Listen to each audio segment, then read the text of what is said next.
Hey Facebook, hey YouTube, what is up? So it is day 28 of the Juice Fast of 2013. We have 12 days of fasting remaining, starting to include, it's tomorrow, 12 days tomorrow, and then January 8th once again is the final, January 7th is the final part of the fast. January 8th is the first day that we could start eating solid food. However, as I found out from my research recently, I will be spending about 10 days coming off of this fast, starting with softer foods like melon and other things like that with salad towards the end of that week, and then starting to add some things in food-wise as we go. Today was a little bit harder food day, as I did just a general food fast, or a fast from the juice today as well. So I was pretty good and hungry by this evening, and I went out to go. I tortured myself a little bit today, actually. I went and wandered around Life Source, smelling all the things that I could smell, looking at all the delicious foods that I could look at. And I'm not sure why I did, to be perfectly honest, but I did.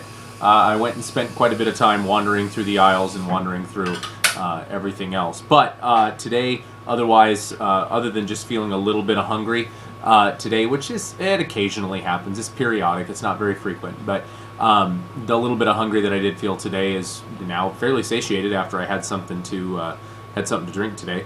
But yeah, other than that, everything feels fantastic. I jumped on the scale tonight up at the gym. I'm down to 282, which is a total loss of 45 pounds since the 26th of October, which is when I started all of this. The fast has only been about 25 pounds up to this point, but still, it's a chunk of change, or a chunk of fat, or a chunk of me. So, yeah, so that's cool. Came across a really neat deal. I liked the basic reading in our prayer book today. I really did.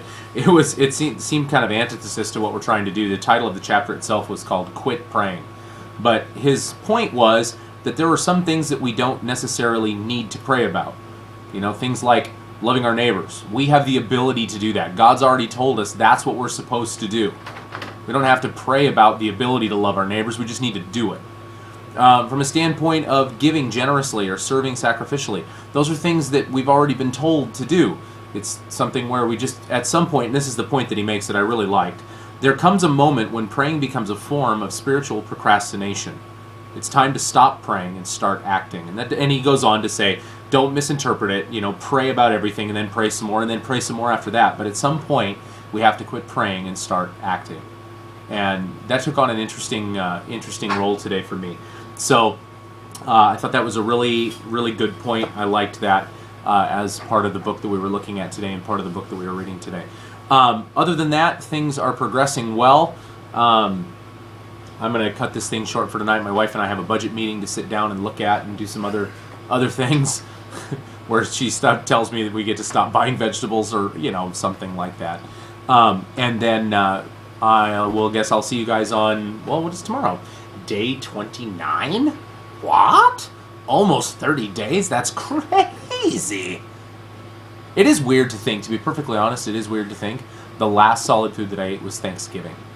That seems like forever ago. Truthfully, it seems like so long ago. But yeah, it's working. It's cool. It's fun. It's good times. Yep, out.